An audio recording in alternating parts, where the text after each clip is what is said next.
Top 6 లో IQ Z10X 5G mobile ఉంది. దీంట్లో మీడియాటెక్ డెమన్సిటీ 7300 కి చెందిన 4 నానోమీటర్ ప్రాసెసర్ ని ప్రొవైడ్ చేస్తున్నారు. 6GB RAM 128GB storage variant Amazon లో 14,000కు అందుబాటులో ఉంది. టాప్ 5 లో CMF కు చెందిన నథింగ్ ఫోన్ 2 Pro ఉంది. దీంట్లో మీడియాటెక్ డెమన్సిటీ 7300 కి చెందిన 4 నానోమీటర్ ప్రాసెసర్ ని ఇస్తున్నారు. 8GB RAM 128GB storage variant Flipkart లో 19,000కు అందుబాటులో ఉంది. టాప్ 4 లో పోకో X7 5G ఉంది. దీంట్లో మీడియాటెక్ డెమన్సిటీ 7300 కి చెందిన 4 నానోమీటర్ ప్రాసెసర్ ని ప్రొవైడ్ చేస్తున్నారు. 8GB RAM 128GB storage variant 16,000కు ఫ్లిప్కార్ట్ లో అందుబాటులో ఉంది. టాప్ 3 లో ఒప్పో K13 5G మొబైల్ ఉంది. దీంట్లో స్నాప్డ్రాగన్ 6 Gen 4 కి చెందిన 4 నానోమీటర్ ప్రాసెసర్ ని ఇస్తున్నారు. 8GB RAM 128GB storage variant 18,000కు ఫ్లిప్కార్ట్ లో ఉంది. టాప్ 2 లో రియల్మీ P3 5G మొబైల్ ఉంది. దీంట్లో స్నాప్డ్రాగన్ 6 Gen 4 కి చెందిన 4 నానోమీటర్ ప్రాసెసర్ ని ప్రొవైడ్ చేస్తున్నారు. 6GB RAM 128GB storage variant 16,000కు ఫ్లిప్కార్ట్ లో ఉంది. ఇక టాప్ 1 లో ఉన్న mobile Realme P3 Pro 5G.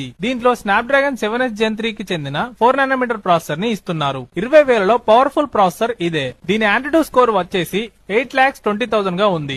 8GB RAM 128GB storage variant 20,000కి ఫ్లిప్కార్ట్ లో అవైలబుల్ గా ఉంది. ఆఫర్స్ ఉన్నప్పుడు వీటి ప్రైజెస్ ఇంకా తగ్గే ఛాన్స్ ఉంది. ఓవరాల్ గా 20,000 బడ్జెట్ లో అన్ని ఫీచర్స్ ఉండి మంచి డిస్ప్లే రెజల్యూషన్ కావాలంటే పోకో X7 తీసుకోండి. ఎక్స్ట్రా బ్యాటరీ లైఫ్ కోసం ఒప్పో K13 మరియు ఐక్యూ Z10X ని తీసుకోండి. మంచి డిస్ప్లే, బ్యాటరీ, బిల్డ్ క్వాలిటీ ఉండి క్లీన్ UI సాఫ్ట్వేర్ ఎక్స్పీరియన్స్ కోసం CMF నథింగ్ ఫోన్ 2 Pro ని తీసుకోండి. మంచి పర్ఫార్మెన్స్ తో పాటు powerful processor, better gaming experience కావాలంటే Oppo K13, Realme P3 Pro లాంటివి చూస్ చేసుకోండి. ఇలాంటి టెక్ కంటెంట్ కోసం ఛానల్ ని ఫాలో అవ్వండి.